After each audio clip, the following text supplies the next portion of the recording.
मेरा नाम सौरभ कुमार है। मेरा मोबाइल नंबर 9315309325 है।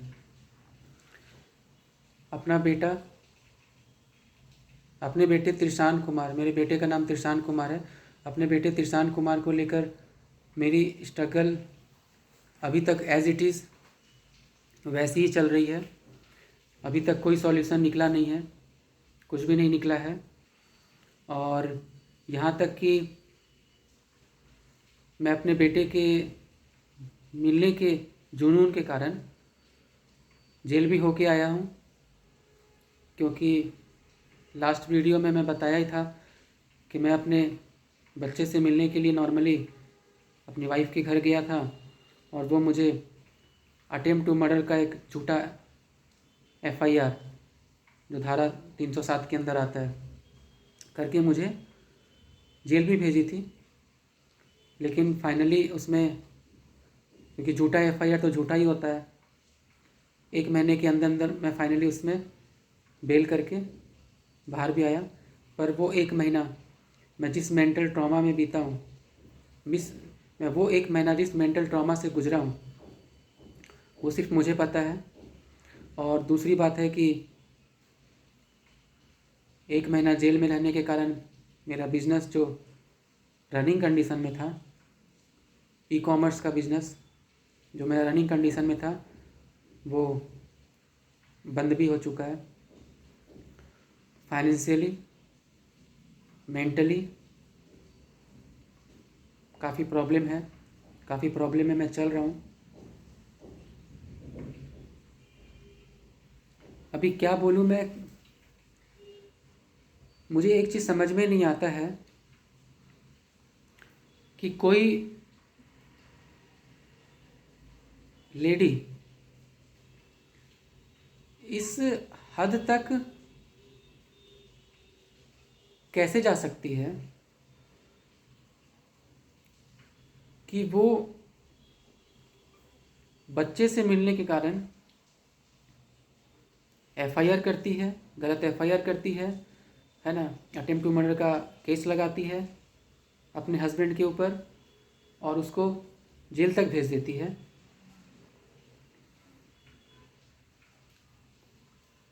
और जेल से निकलने के बाद भी पता चलता है कि बच्चे का जो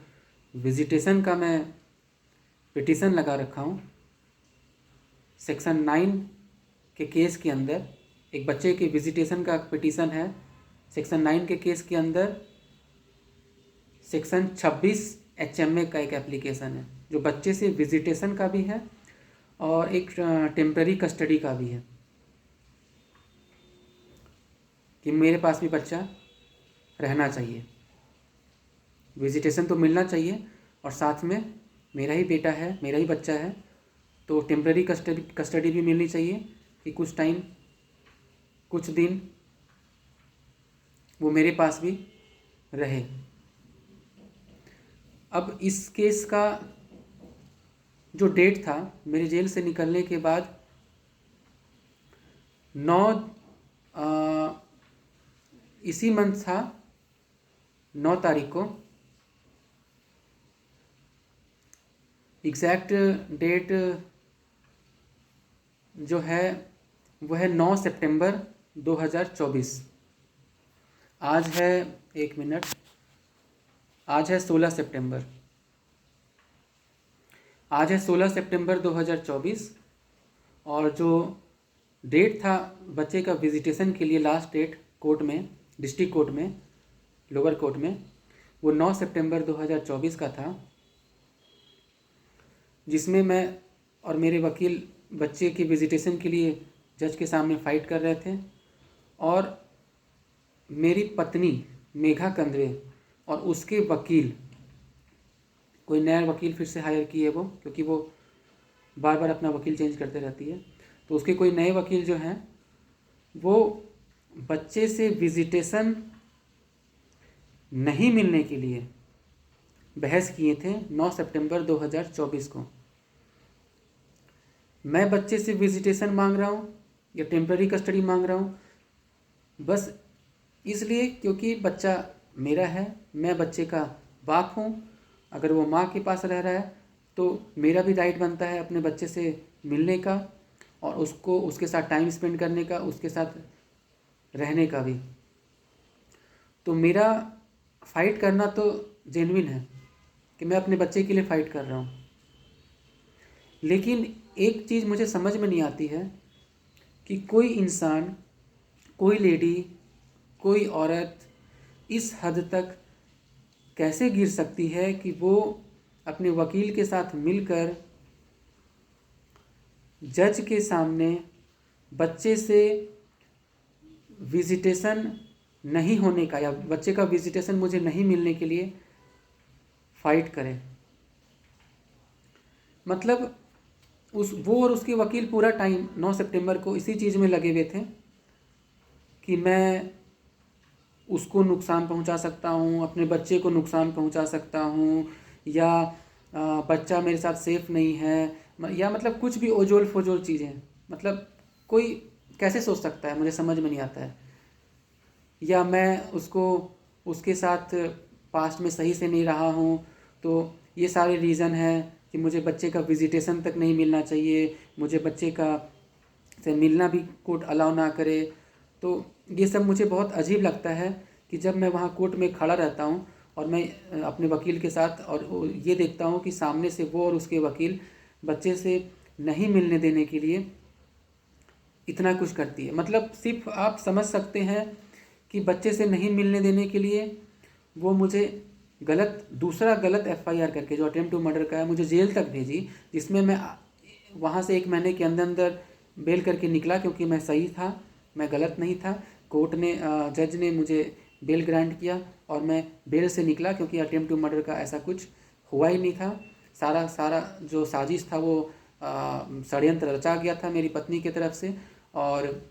मुझे बस झूठा केस में फंसाया गया था, और बस इसलिए कि मैं अपने बच्चे से मिलने ना जाऊं या उसके लिए मैं फ़ाइट ना करूं। बस अपने बच्चे से नहीं मिलने के लिए और नहीं उसके लिए फ़ाइट मैं ना करूं, बस इस चीज़ के लिए वो मुझे जेल भेजी। लेकिन उसमें तो वो सफल नहीं हो पाई क्योंकि मैं जेल से 1 महीने के अंदर अंदर मेरा बेल हो गया और उसकी जो बेतुका एफआईआर थे उसके बेसिस पे मुझे बेल मिला और मैं बाहर निकला। बात अलग है कि मेरा बिजनेस ख़राब हो गया, अर्निंग फ़िलहाल आज के डेट में नील ही कह सकते हैं, लेकिन बच्चे का को लेके जो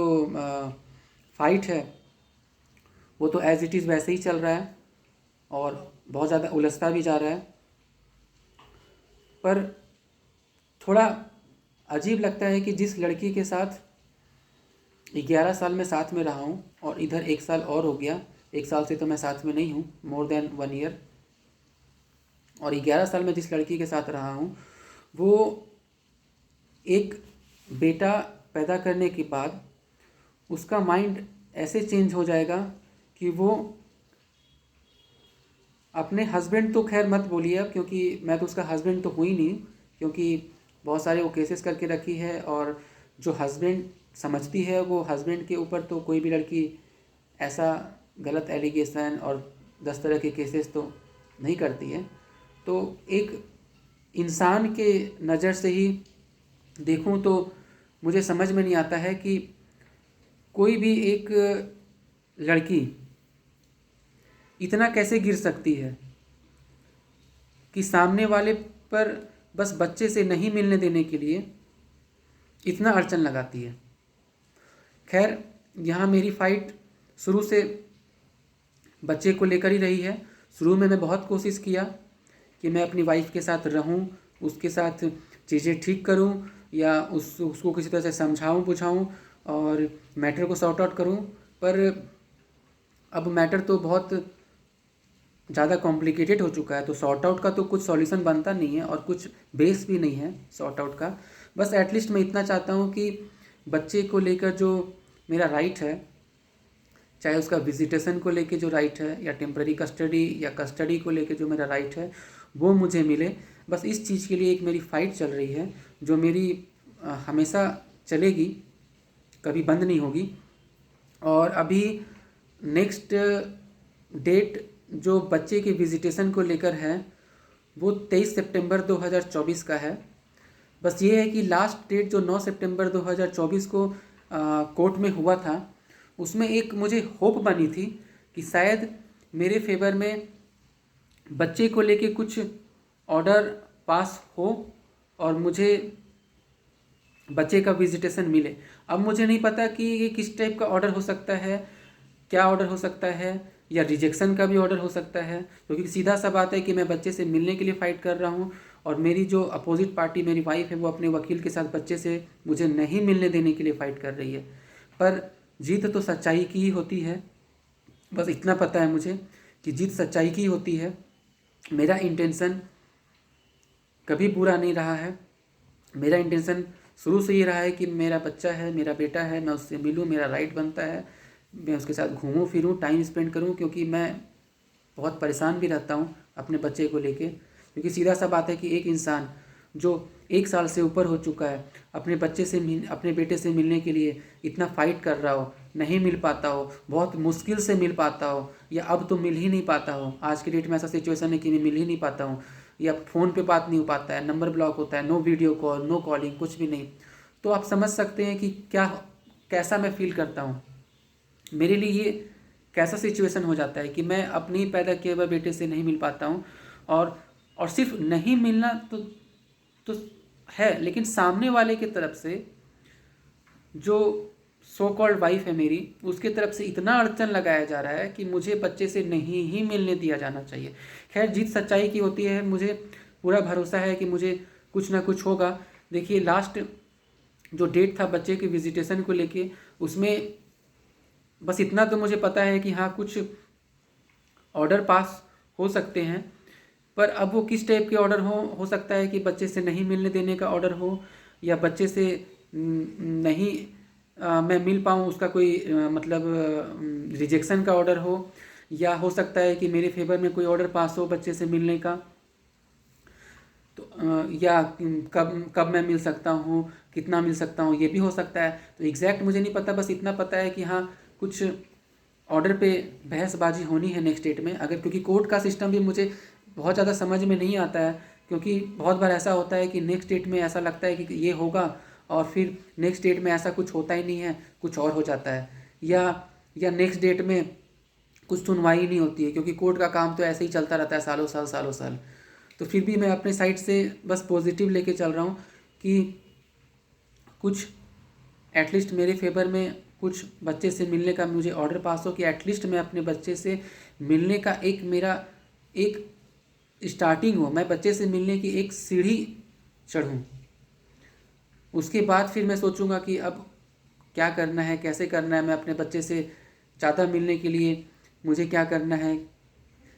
क्या अप्रोच करना है, वो तो बात की बात है। एटलीस्ट अभी का तो सिचुएशन ये है कि मुझे बार बार ऐसा लगता है कि मेरा बेटा त्रिशान कुमार मुझे भूल ना जाए, तो इसलिए मुझे एटलीस्ट मैं एक सीढ़ी चढ़ पाऊँ कि मुझे अपने बेटे से मिलने का एक कोर्ट से ऑर्डर पास हो, और वो मुझे याद रखे, वो मुझे भूले नहीं, वो मेरा चेहरा याद रखे, उसे पता रहे कि मैं उसका बाप हूँ। बस इतना चाहता हूँ अभी फ़िलहाल के लिए। आगे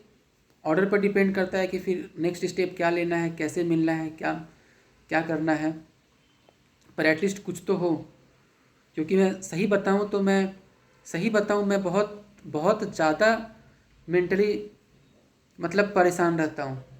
एक तो मेरी जो फाइट चल रही थी वो बच्चे को लेकर चल रही है 1 साल से, लेकिन ये बच्चे को लेकर जो 1 साल की जो फाइट है, ये फाइट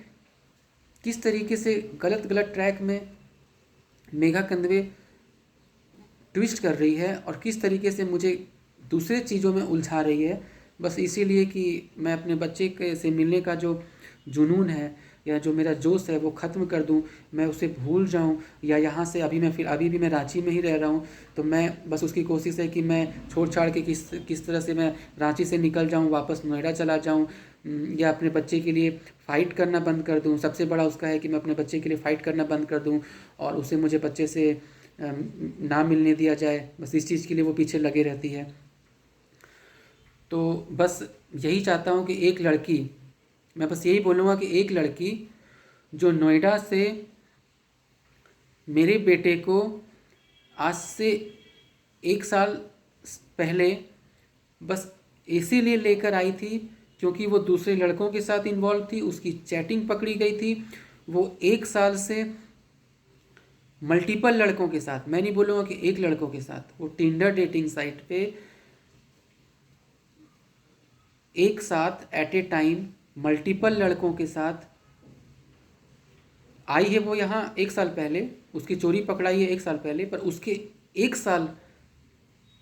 और पहले से वो मल्टीपल लड़कों के साथ टिंडर डेटिंग साइट पे इन्वॉल्व थी, जिसमें उसकी चोरी पकड़ा गई। और बस यही एक रीज़न है कि वो मेरे बेटे तिरशान कुमार को लेकर वहाँ से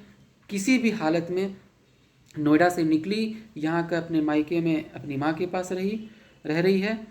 और बस खुन्नस ही कह लीजिए या जो कह लीजिए कि ये चीज़ें पकड़ा गई उसकी। तो बस इस चीज़ के कारण उसके माइंड में एक चीज़ बैठ गया है कि अब उसे किसी भी हाल में मुझे मेरे बेटे से ही नहीं मिलने देना है। बस उसके माइंड में ये चीज़ बैठा हुआ है, बस इसीलिए क्योंकि उसके दिमाग में एक खुन्नस है कि उसकी चैटिंग पकड़ा गई, उसकी चोरी पकड़ी गई, मल्टीपल लड़कों के साथ उसका कनेक्शन था, जो चीज़ में हाईलाइट हो गया और वो इतना बड़ा स्टेप ले ली। अब देखता हूँ कि आगे वो और क्या क्या करती है और मैं क्या क्या कर सकता हूँ। बस पर मेरा इंटेंशन कभी गलत नहीं रहा है। बस मेरा इंटेंशन यही रहा है कि मैं जिस चीज़ को लेके परेशान रहता हूँ, जिस चीज़ को लेके मैं उलझा हुआ हूँ लाइफ में, मैं अपने बच्चे से नहीं मिल पाता हूँ, मुझे एटलीस्ट अपने बच्चे से मिलने का कुछ ऑर्डर मिले, कुछ ऑर्डर पास हो, किसी भी तरीके से मैं उससे मिल पाऊँ और उसको पता रहे कि मैं उसका बाप हूँ। ऐसा ना हो कि कल को, क्योंकि मेरी पत्नी जो है मेघा कंदवे, उसका बस एक ही इंटेंशन रहता है कि मैं बच्चे से ना मिलूं, रांची छोड़कर नोएडा चला जाऊं, या अगर नोएडा भी रह रहा हूं तो किसी भी तरीके से बच्चे के लिए फ़ाइट ना करूं। बस उसका एक ही इंटेंशन रहता है। हो सकता है कल को वो बच्चे को मेरे अगेंस्ट में ही कुछ बोल रही हो, क्योंकि मुझे नहीं पता। जो लड़की मिलने नहीं देती है वो मेरे बारे में बहुत कुछ उल्टा सीधा आगे जाकर बोलेगी। कल को वो धीरे धीरे बड़ा होगा, मेरा बेटा धीरे धीरे बड़ा होगा, उसके दिमाग में बहुत सारी बातें आएंगी, बहुत सारे क्वेश्चन आएंगे, बहुत सारी चीज़ें आएंगी जो वो जानना चाहेगा कि उसके पापा कहाँ हैं, उसका बाप कहाँ है, उसके पापा कहाँ रहते हैं, क्यों वो अपने पापा से नहीं मिल पाता है, या क्यों उसकी माँ उसको मेरे अपने ही पापा से मिलने नहीं देती है, या मैं एग्जिस्ट करता हूँ कि नहीं करता हूँ। ये भी क्वेश्चन मार्क है कि हो सकता है कि वो उसको क्या बोले, मुझे एग्जैक्ट नहीं पता कि क्या बोले। ये भी बोल सकती है कि मैं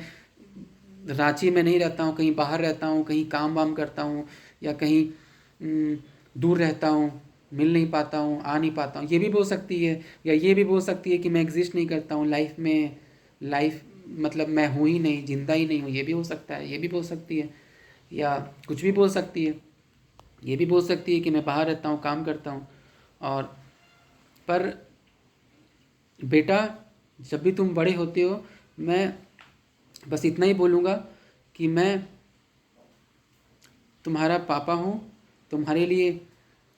1 साल से ज़्यादा के टाइम से मैं स्ट्रगल कर रहा हूँ, तुमसे मिलने के लिए मैं स्ट्रगल कर रहा हूँ। तुमसे हमेशा मैं मिलने का कोशिश किया हूँ, हर तरीके से कोशिश किया हूँ, हर वो मुमकिन कोशिश किया हूँ कि मैं तुमसे मिल पाऊँ। लेकिन फिर भी या तो मैं तुमसे मिला हूँ तो बहुत टर्म एंड कंडीशन के साथ, बहुत शॉर्ट टाइम के लिए और बहुत मुश्किल से, या आज की सिचुएशन ऐसा है कि मैं तुमसे मिल ही नहीं पा रहा हूँ। आगे क्या सिचुएशन होगा मुझे नहीं पता, मैं तुमसे कितना मिल पाऊँगा, कब मिल पाऊँगा। बस इतना समझना कि बेटा, मैं तुम्हारे लिए सोचता हूँ, तुमसे मिलना चाहता हूँ, और मैं चाहता हूँ कि तुम मेरे पास रहो, मेरे साथ खेलो कूदो, मेरे साथ घूमो फिरो, और तुम्हें भी वो सुख मिले जो हर बच्चों को मिलता है। उसके पापा होते हैं, वो उसके पापा के साथ घूमने फिरने जाता है, और वो हर बच्चों को जो सुख मिलता है पापा का, वो तुम्हें भी मिले। उस चीज़ के लिए मैं हमेशा चाहता हूँ और चाहता रहूँगा। पर सिचुएशन ऐसी हो गई है कि ऐसा कर नहीं पाता हूँ मैं, और ना ही तुम्हें वो सुख मिल पा रहा है अपने पापा का। पर देखता हूँ मैं क्या कर सकता हूँ, क्योंकि आज का सिचुएशन ऐसा है कि अब वो तो हो नहीं सकता कि तुम और मैं और तुम्हारी माँ साथ में रह रहे हैं, या अब सिचुएशन एक नॉर्मल फैमिली की हो जाए, क्योंकि अब आज का सिचुएशन ऐसा हो चुका है कि बहुत ही कॉम्प्लिकेटेड सिचुएशन है। तो फैमिली लाइफ तो ख़राब हो चुकी है, ये तो क्लियर है, लेकिन बस ये है कि एटलीस्ट तुमसे मैं अगर मिलता रहूं तो तुम्हें पता रहे कि मैं गलत नहीं था, ना मैं गलत हूँ। मेरा शुरू से कोशिश बस यही रही है कि मैं अपनी फैमिली को बचा पाऊँ, लेकिन मैं चाह के भी जब जब कोशिश किया हूँ अपनी फैमिली को बचाने का, मुझे तुम्हारी माँ की तरफ से कोई रिस्पॉन्स नहीं मिला, कुछ भी नहीं मिला। इवन रिस्पॉन्स के नाम पर मुझे जेल भी भेजा गया एक गलत एफआईआर करके। तो बस इतना ही बोलूँगा कि आज का सिचुएशन बहुत ख़राब है, बहुत अलग हो चुका है, लेकिन फिर भी मैं चाहता हूँ कि तुम मुझसे मिल पाओ, मैं तुमसे मिल पाऊँ, तुम्हें एटलीस्ट पता रहे कि तुम्हारा बाप कौन है, तुम्हारे पापा कहाँ रहते हैं, क्या करते हैं, और तुम्हारे लिए कंसर्न भी शो करते हैं। तो तुम्हें एटलीस्ट पता रहे कि मैं तुम्हें मिस भी करता हूँ और हर वो कोशिश कर रहा हूँ कि मैं तुमसे मिल पाऊँ और तुम भी मुझसे मिल पाओ, हम दोनों साथ में टाइम स्पेंड कर पाएँ। मेरी पूरी कोशिश रहती है। बाकी तुम्हारी माँ की तरफ से मुझे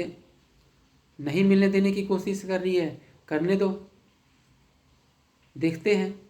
क्या होता है। सच की जीत होती है, झूठ की जीत होती है, पता नहीं, पर किसी की तो जीत होगी। या तो झूठ की जीत होगी या सच की जीत होगी, पर किसी की तो जीत होगी। मैं फ़ाइट कर रहा हूँ अपने बच्चे से मिलने के लिए, और तुम्हारी माँ फ़ाइट कर रही है मुझे तुमसे नहीं मिलने देने के लिए, और उसके बिहाफ में बहुत सारे बेतुका एलिगेशन भी मेरे ऊपर लगा रही है, जो एफआईआर में तो साफ दिखता है। और साथ साथ जो बच्चे से विजिटेशन का मेरा पिटीशन है, उसमें जो उसका रिप्लाई है उस पर भी साफ दिखता है, जिसमें वो लिख के रखी है कि मेरा ही बेटा मेरे साथ सेफ़ नहीं है। ये भी लिख के रखी है, मेरा ही बेटा मेरे साथ सेफ़ नहीं है, मैं उसको हानि पहुंचा सकता हूं। या ये तक लिख के रखी है कि मैं अपने जब नोएडा में रहता था तो मैं 2 सवा 2 साल के का जो मेरा बेटा था, मैं उसको वाइन पिलाता था। ये भी लिख के रखी है। मुझे समझ में नहीं आता कि मैं क्या बोलूं। एक बच्चा बड़ा होता है, बाप के साथ कंधे से कंधा मिलाकर चलता है, तो समझ में आता है कि बाप उसके साथ एक दोस्त की तरह रह रहा है, या दोस्त की तरह टाइम स्पेंड कर रहा है, या उसके साथ बाहर घूम फिर रहा है, या साथ में ड्रिंक भी कर रहा है। जब समझ में आता है कि जब बच्चा बड़ा हो जाता है, बाप के साथ कंधा से कंधा मिला के चल रहा है, तो समझ में आता है। लेकिन अभी एक 2 सवा 2 साल के बच्चा जो कितना छोटा होता है, चाइल्ड विजिटेशन के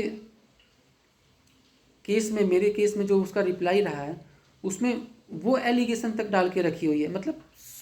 कोई कैसे सोच सकता है। ठीक है, वकील वो चीज़ लिखा डाला, लेकिन वो चीज़ कहीं ना कहीं मेघा कंदवे को दिख रहा है कि ये कितना गलत चीज़ लिखा जा रहा है, लेकिन फिर भी लिखा जा रहा है बस इसीलिए कि मैं बच्चे से नहीं मिल पाऊँ। मतलब वो कैसे वो लाइन लिख सकती है कि मैं पिटीशन देखा हूँ, उसके पिटीशन में है तो बहुत सारी चीज़ें कि मैं अपने बच्चे से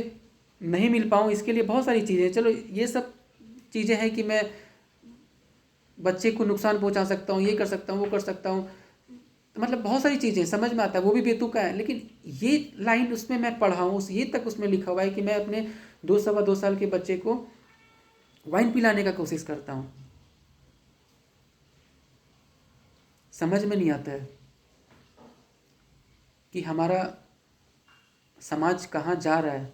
लोगों की मेंटालिटी किस हद तक चेंज हो रही है, लोगों की मेंटालिटी कैसी होती जा रही है कि एक बाप पर इस टाइप का एलिगेशन लगाया जा रहा है। और 2 साल के बच्चे के लिए, अगर कोई बच्चा 18-19 साल का हो, 20 साल का हो, बाप के साथ कंधा से कंधा मिलाकर चल रहा हो, तो समझ में आता है कि हाँ, बच्चा बाप के साथ बैठ के ड्रिंक करता है, पीता है, या कोई ओकेज़न में साथ में ड्रिंक कर रहा है, समझ में आता है। मतलब एक 2 साल का, 2 साल का बच्चा, क्या उसकी बुद्धि क्या होता है उसका? कुछ बुद्धि नहीं होती है। उस बच्चे के लिए पिटीशन में बस इसीलिए कि मुझे विजिटेशन नहीं मिल पाए, तो बस डाल दिया गया है कि मैं अपने बच्चे को वाइन भी पिलाने का कोशिश करता हूँ। मतलब क्या बोलूँ मैं, कितना गिर सकता है एक औरत, कितना गिर सकती है, समझ में नहीं आता है कि एक औरत किस हद तक और कितना गिर सकती है कि एक बाप को उसके ही बेटे से नहीं मिलने देने के लिए इतना गंदा गंदा षड्यंत्र रच सकती है, अपने पिटीशन में इतना गंदा गंदा चीज़ें लिख सकती है, बच्चे से नहीं मिलने देने के लिए एक 307 का अटेम्प्ट टू मर्डर का केस करती है, जेल तक भेजती है, हर वो मुमकिन कोशिश करती है कि मैं पीछे हट जाऊं, फाइट नहीं करूं। पर मैं क्लियर बोलता हूं कि मैं अपने बच्चे के लिए फाइट करता रहूँगा, करता रहूँगा, करता रहूँगा। सफलता कितनी मिलेगी, कितनी नहीं मिलेगी, मुझे नहीं पता, पर मैं फाइट करता रहूँगा, करता रहूँगा, करता रहूँगा। और वो हर मुमकिन कोशिश करूँगा अपने बच्चे के लिए कि मुझे बच्चे का विजिटेशन मिले, मुझे जो मेरा राइट है बच्चे से मिलने का वो मिले, बच्चे की टेम्पररी कस्टडी मुझे मिले, मुझे बच्चे के साथ रहने का राइट मिले, मुझे उसके साथ फ़ोन में बात करने का राइट मिले। मैं तो फ़ोन में बात तक नहीं कर पाता हूँ, एक ऐसा बाप हूँ कि मैं अपने बच्चे से फ़ोन में बात तक नहीं कर पाता हूँ। क्यों? क्योंकि मेरी पत्नी मेघा कंदवे नंबर ब्लॉक करके रखती है, चाह कर भी कुछ नहीं कर पाता हूँ, अपने बेटे से बात तक नहीं कर पाता हूँ, फ़ोन तक मैं बात नहीं कर पाता हूँ, क्योंकि नंबर मेरा ब्लॉक करके रखा जाता है। तो समझ में नहीं आता है कि कोई लेडी किस हद तक और कितना गिर सकती है और क्या क्या कर सकती है। खैर जो भी है, पर बस इतना ही बोलूँगा कि मैं अपने बच्चे के लिए फ़ाइट जारी रखूँगा, कंटिन्यू रहेगा, और मैं हर वो मुमकिन कोशिश करता रहूँगा कि मुझे अपने बच्चे का विजिटेशन मिले, कस्टडी मिले, टेम्पररी कस्टडी ही मिले, कुछ मिले, एटलीस्ट मैं अपने बच्चे के साथ टाइम स्पेंड कर पाऊँ और उसको ये बता पाऊँ कि मैं उसके लिए फ़ाइट किया या कर रहा हूँ और आगे भी करता रहूँगा। बेटा, अगर तुम जब भी बड़ा होते हो तो ये वीडियो देखना कि तुम्हारा ये बाप हर वो मुमकिन कोशिश किया तुमसे मिलने के लिए, तुम्हारे साथ टाइम स्पेंड करने के लिए, लेकिन तुम्हारी माँ हर वो मुमकिन कोशिश की तुम्हें मुझसे नहीं मिलने देने के लिए, तुम्हें मेरे साथ टाइम नहीं स्पेंड करने देने के लिए। बस इतना ही बोलूँगा मैं, बाकी देखता हूँ क्या होता है। केसेस चल रहे हैं। 23 सितंबर 2024 को फिर एक डेट है विजिटेशन पर बहस होने को लेके। देखता हूँ अब उस डेट में क्या होता है क्या नहीं होता है, बाकी देखता हूँ क्या होता है। अब इससे ज़्यादा क्या बोलूँ, समझ में नहीं आता है, इतना कुछ तो बोल दिया। बाकी अगर मुझे कहीं से कुछ हेल्प मिल सकता है तो मैं पब्लिक से, आप लोग से, और जो भी मेरी वीडियो देख रहे हैं उनसे बस इतना ही गुजारिश करूँगा कि अगर मुझे कहीं से कुछ सपोर्ट मिल सकता है, कुछ हेल्प मिल सकता है, जो मुझे मेरे बेटे से मिलवाने के लिए कुछ सॉल्यूशन बताए या इमीडिएट कुछ सॉल्यूशन बताए, क्योंकि कोर्ट का केस चल रहा है, या लीगल तरीके से ही मुझे कुछ सॉल्यूशन निकाल के दें। बस इतना चाहता हूँ कि अगर मेरा ये वीडियो कोई भी ऐसा इंसान जो सुन पा रहा हो, देख पा रहा हो, और जो जिसको लगता है कि वो मेरी मदद कर सकता है, मुझे मेरे बेटे से मिलवाने के लिए, उसके साथ रहने के लिए, उसके साथ टाइम स्पेंड करने के लिए, तो मैं बस इतना ही उससे इच्छा जाहिर करूँगा कि प्लीज़ मेरी हेल्प कीजिए। मैं सही में अपने बच्चे को लेकर बहुत परेशान रहता हूँ और अपने साइड से मैं हर वो मुमकिन कोशिश कर रहा हूँ, यहाँ तक कि इवन वो कोशिश मुझे जेल तक लेके चला गया, लेकिन अभी भी मेरी कोशिश बनी हुई है, मैं उम्मीद नहीं छोड़ा हूँ। तो मैं अपने साइड से तो हर वो कोशिश कर रहा हूँ, लेकिन मेरा वीडियो जो भी सुनता है, अगर उसको लगता है कि हाँ वो कुछ कर सकता है मेरे लिए या मुझे जल्दी मेरे बेटे से मिलवाने के लिए, तो प्लीज़ मेरी हेल्प कीजिए। मैं अपना नंबर ऑलरेडी बता चुका हूँ और हर वीडियो में बताता हूँ। और बाकी बेटा, तुमसे बस यही उम्मीद होगी कि अगर तुम बड़ा होते हो तो बस ये अपने दिमाग में रखना कि मैं तुमसे मिलने के लिए हमेशा कोशिश करता रहा हूँ और करता रहूँगा। मैं पहले भी करता रहा हूँ, अभी भी कर रहा हूँ और आगे भी कोशिश करता रहूँगा तुमसे मिलने के लिए। तो लेकिन फिर भी मिल नहीं पा रहा हूँ या मिल नहीं पाता हूँ, या हो सकता है तो अभी तो तुम छोटा हो तो तुम्हें समझ में नहीं आता होगा, या क्या तुमको क्या बोला जाता होगा, हो सकता है कल को बड़ा हो कि तुम्हें याद भी ना हो। पर जब तुम्हारी मेमोरी में चीज़ें फिट होने लगी और जब तुम्हें याददाश्त तुम्हारी तेज हो जाए और तुमको ऐसा लगे कि हाँ अब तुम्हें सारी चीज़ें याद रहने लगी है, तो बस ये उस चीज़ के लिए मैं कोशिश कर रहा हूँ कि एटलीस्ट मुझे विजिटेशन भी मिले, तो मैं एक मेमोरी तुम्हारे अंदर बनाऊँ कि हाँ तुम्हारा बाप एग्जिस्ट करता है, वो ज़िंदा है, वो तुमसे मिलने के लिए कोशिश करता है और तुमसे मिलना चाहता है और वो हर वो मुमकिन कोशिश कर रहा है। बाकी सफलता कितनी मिलती है, कितनी नहीं मिलती है, वो पता नहीं मुझे। ठीक है।